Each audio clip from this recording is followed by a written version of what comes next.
ado, here we go. Ladies and gentlemen, welcome to this beautiful day in world history, this awesome Monday. It is wonderful to see everyone.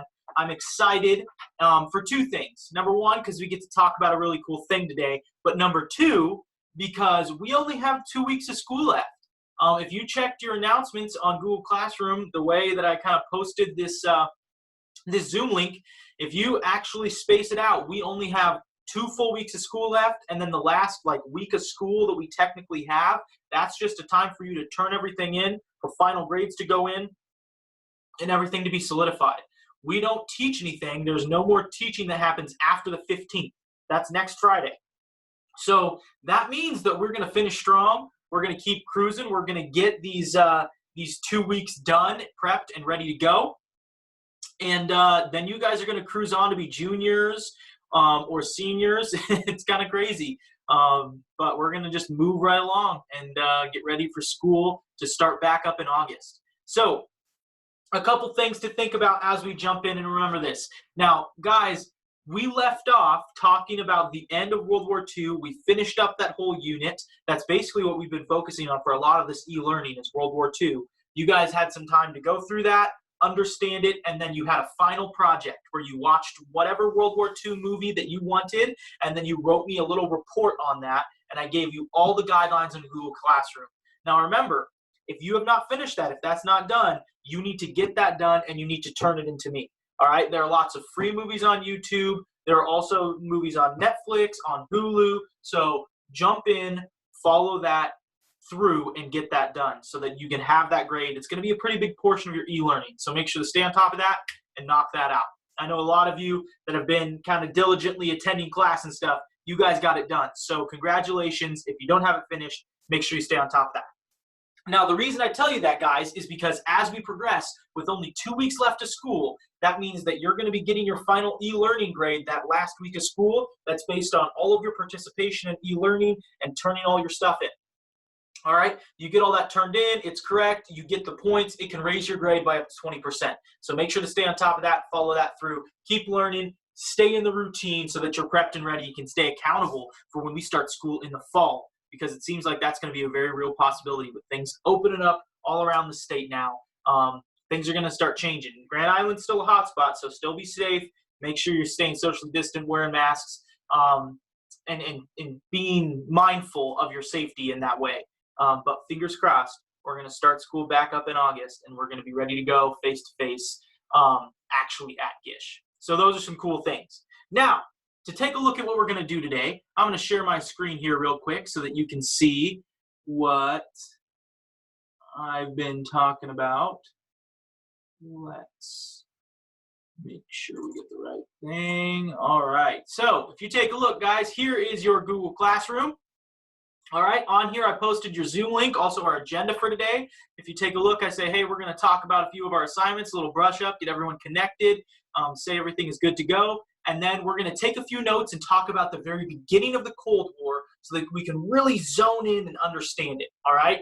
Now, you guys have learned about the Cold War before.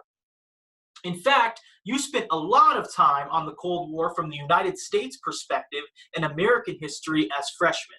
I know that. And so what we're going to do is we're going to be able to break down the Cold War in a global context. We're also not going to spend a ton of time on it. We really only have, like I said, these 2 weeks. And so we're going to kind of cruise through. We're going to hit the high points. We're going to see how it relates to our lives today, because whether you believe it or not, the Cold War still has lasting impacts on what's going on globally around the world. But we're going to break a few of those things down as we progress and we finish strong. All right, so make sure to stay on top of that. Make sure you have that done. Double check and make sure everything's good to go here. All right, so here's what we're going to do. I reminded everyone that was in the call a little early, but today, if you take a look, the last thing, the way we're going to kind of break down some content is we're going to take a few notes today. So as we prep and we get ready, I'm going to transition and make sure I pull up our notes and get ready to go. What you should be doing as you follow along here is pull out whatever you've been using to take notes in this class, whether it's your Google Doc, your notebook, however you've been accountable for taking this information down so that you're prepped and ready to follow through with some of these assignments. All right, so we're going to have to learn about the very beginning of the Cold War, and to do that, we're going to take a few notes. So pull out your notes and get ready to go. I've got the start of the Cold War right here. We're going to jump in. We're going to cruise through it nice and quick. It's not super dense. It's not super heavy. And you've heard a lot of this information before, guys. But this is a good reminder so that we understand where the Cold War actually originates, its beginning, and what we need to process and understand to really have a jumping off point where we can start breaking down different aspects, hitting those high points like I talked about. All right, so we've got the start of the Cold War right here. If you look closely, you can see JFK right here. Some ground-to-air missiles right here. We got the two flags, the United States flag and the Soviet Union flag. All right, that kind of sums up a lot of what we see in the Cold War, but we're not getting to that point yet today. We're talking about how this whole thing starts. And the crazy thing about it is that the whole thing starts, it originates in World War II. And that's where we're going to start because we have just finished our unit on World War II, so we're going to see how this leads us to this crazy conflict that lasts for like 50 years. All right, that's where we're starting today, the start of the Cold War. So where did we leave off? A little reminder, thinking back to what we've been talking about, all right? We left off on the end of World War II. Someone pipe up and tell me, what year did World War II end? Can anyone remember? I'm waiting. I'm hanging on. 49. Not 49. 45. Okay? World War II ends in 1945. Make sure you lock that in. All right? That's when the United States and the Soviet Union compress in on Germany. Remember, they make like a Germany sandwich because they invade from both sides. All right, they get Germany to surrender in May of 1945, and then the United States drops 2 atomic bombs on Japan and get them to surrender in September of 1945. So World War II comes to an end in 1945. Now, when we ask the question, who won, that gets a little tricky. But remember, World War II was fought between 2 powers, the Allied powers and the Axis powers. All right? Now, when we say who won, which one were the victors? The Allies or the Axis or the Allies? Who won the war? Allies. The Allies, definitely. The Allies. And the people that made up the Allies, remember, guys, were the United States, all right, Great Britain, France, and then eventually you had some help from Australia and stuff, but they were kind of a British territory. And eventually you kind of had the help of the Soviets, the Soviet Union. Now, the group that lost, obviously, if the Allies won, then the Axis powers lost, and the Axis powers were Japan, Germany, and Italy. Now, when you really start to break this down, guys, the complex thing that we have to understand is remember that during World War II, the Soviet Union ends up switching sides. At the beginning of World War II, they fought with Hitler. They sign a pact called the Pact of Steel in 1939, where they ally themselves with Germany, and they fight on the side of the Axis powers. But remember, Hitler turns on them. He's a backstabber. He turns on the Soviet Union with Operation Barbarossa, and he actually invades the Soviets and starts fighting them. And so the Soviets have to turn around and start fighting him, and they become allies of the United States. So the Soviet Union, by the end of the war, ends up fighting the Nazis just like the Allies are. And so it ends up being kind of complex. And that's what leads us to this really weird thing that we call the Cold War. Because once the end of World War II comes around, we see some big changes happen. Guys, when World War II came to an end in Europe, Allied and Soviet forces actually met as they both attacked Germany and forced them to surrender. Remember, and I'm going to put this on the board, I'm not sure if you can see my little thing, but remember, guys, Germany is a country in Europe that sits right in basically the middle. It's got this like whole middle area in Europe. So when the United States invaded France through the D-Day invasion and started moving through, all of the Allies came in from the West. They started pushing in on Germany from the West. And because Hitler had made an enemy of the Soviets when he turned on them with Operation Barbarossa, boom, the Soviets came from the East. And so that's what I say, or that's what I mean when I say there was this Germany sandwich to end World War II, because both of these countries, both of these armies squeeze in on Germany and they end up taking it over. In fact, they actually meet almost in the middle of Germany. There's this river called the Elbe River, that runs through the middle of Germany.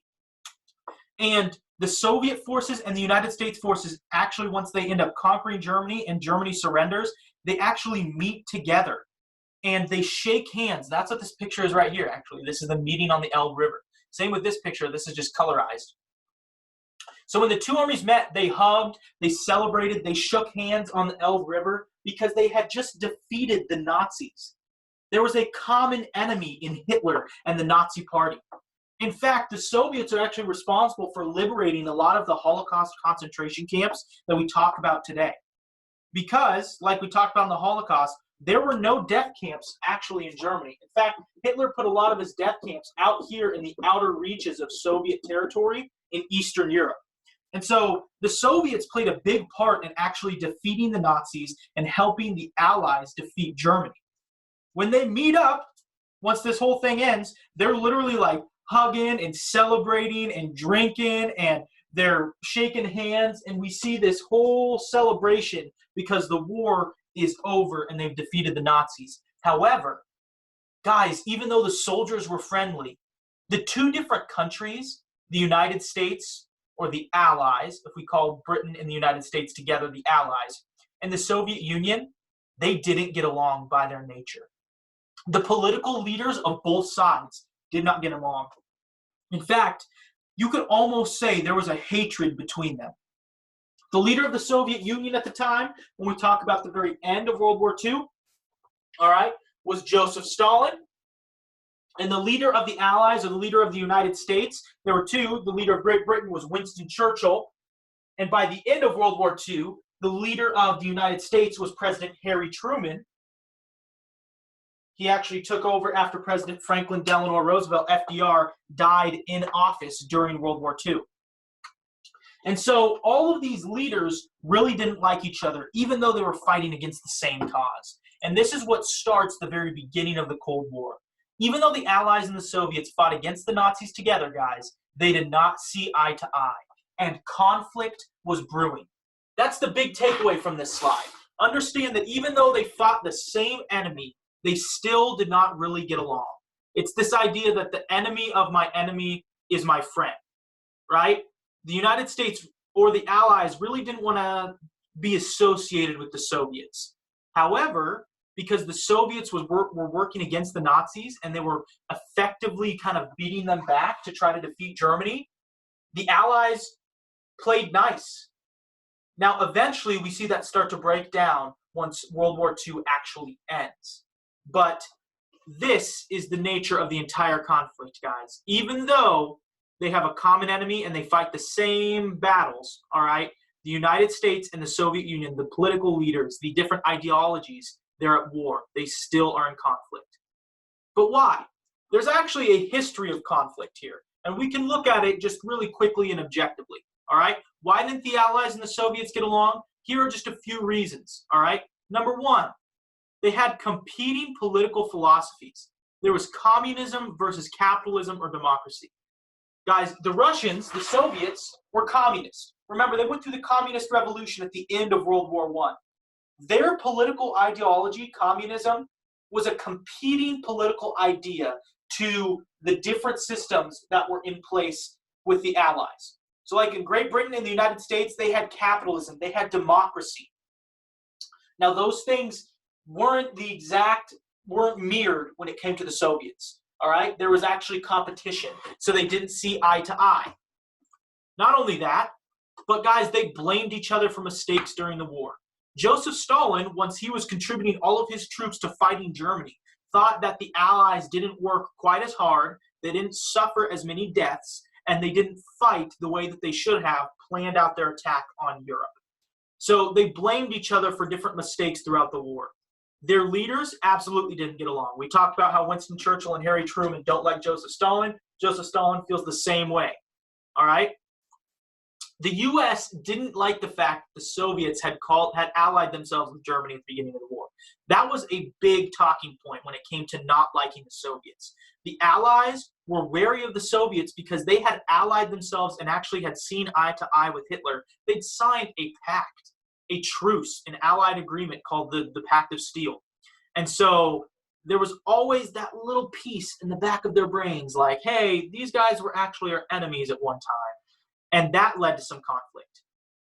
Now, despite all of this, what you should know is that even before World War II was over, the Allies and the Soviets actually met at this place called the Yalta Conference.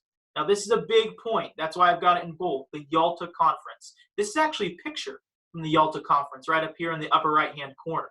This is Winston Churchill, the leader of Great Britain. This right here is Franklin Delano Roosevelt, FDR. He was the president of the United States at the time. And this is Joseph Stalin. And what they did is they met in February of 1945 at the Yalta Conference just before the war was over. And they said, all right, here's the deal. We understand that we don't get along. We don't like each other, but we are on the same side of this war. And so they got together to decide how they were going to divide up the territories of Germany once they defeated them in World War II. So at the Yalta Conference, the Allies and the Soviets agreed to have these different zones of control that they were going to be able to occupy and have their influence in without fighting, without going at each other's throats, without having to start a whole nother full-blown war.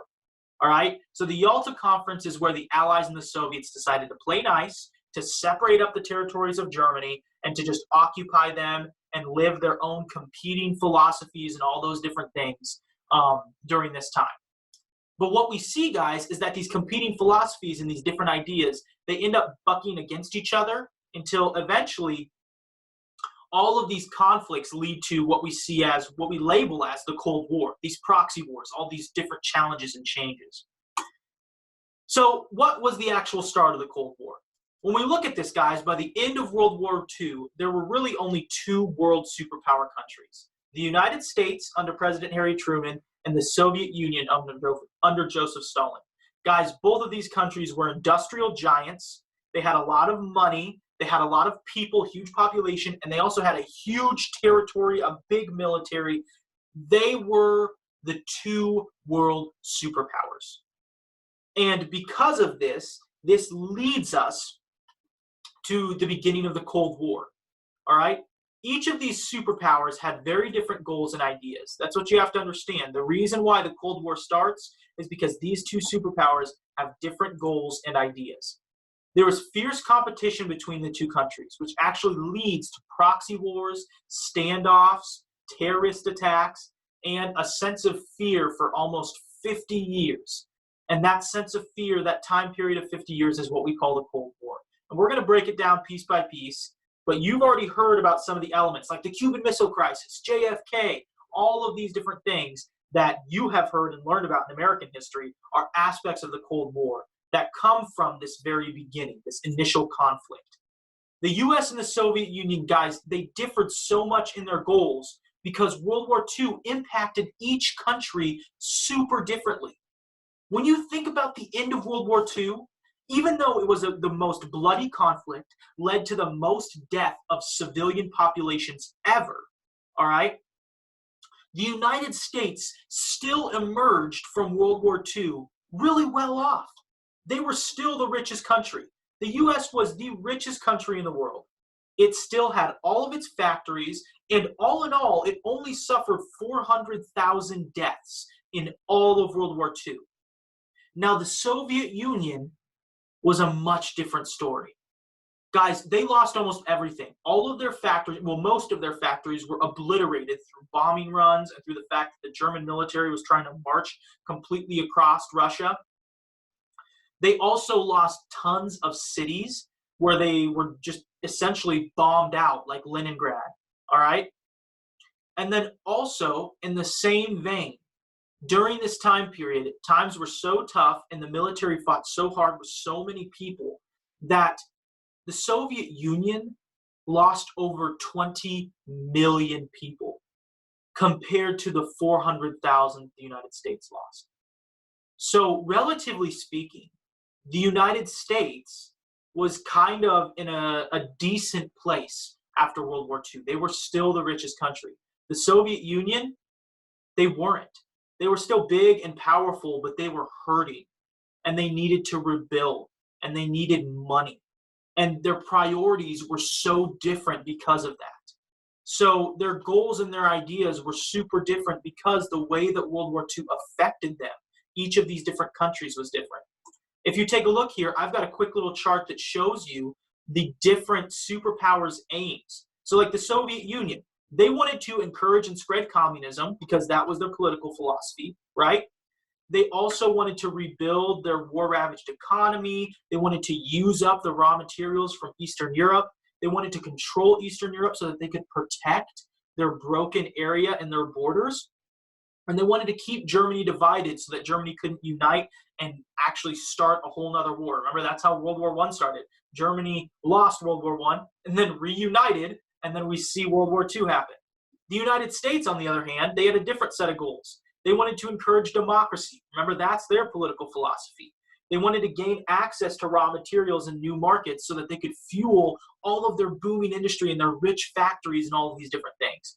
They wanted to rebuild European governments to spread that democracy, to promote stability and this kind of new culture of markets for U.S. goods and this new culture of building an economy. They also wanted to reunite Germany so that it could increase the security of Europe and the stability of the area. So the goals and the aims of both of these different superpowers were very different. They were influenced by their background. They were influenced by how they were taken care of during World War II. And this leads to them not getting along. And so it gives birth to all of these things like the Cuban Missile Crisis and these live debates on TV and all of this, like this nuclear arms race, the race to put a man on the moon, all right? All of these things are elements of the Cold War that start from this competition, this fact that their goals are not the same, and they're going to work to support every aspect of their goals. And so the first element that we actually see of the Cold War is this thing called the Iron Curtain. And this is what starts to draw the line where we see the very start of this conflict that we call the Cold War. So to kick off the Cold War, the Soviet Union built a buffer or a separation that they called the Iron Curtain. This map right here shows a map of Europe. This is after World War II, once the Iron Curtain was really established.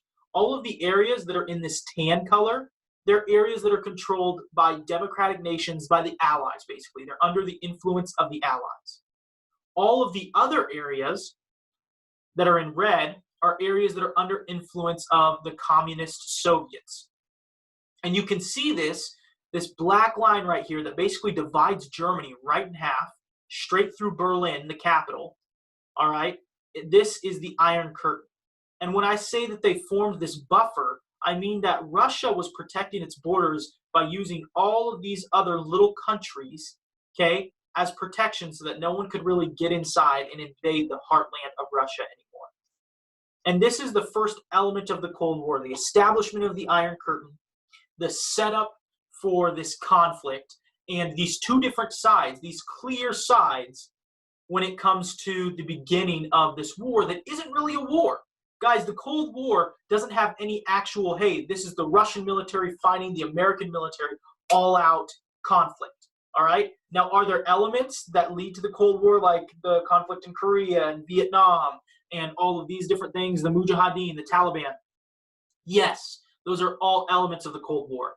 But it's never the Russian military versus the American military in an all-out war/battle.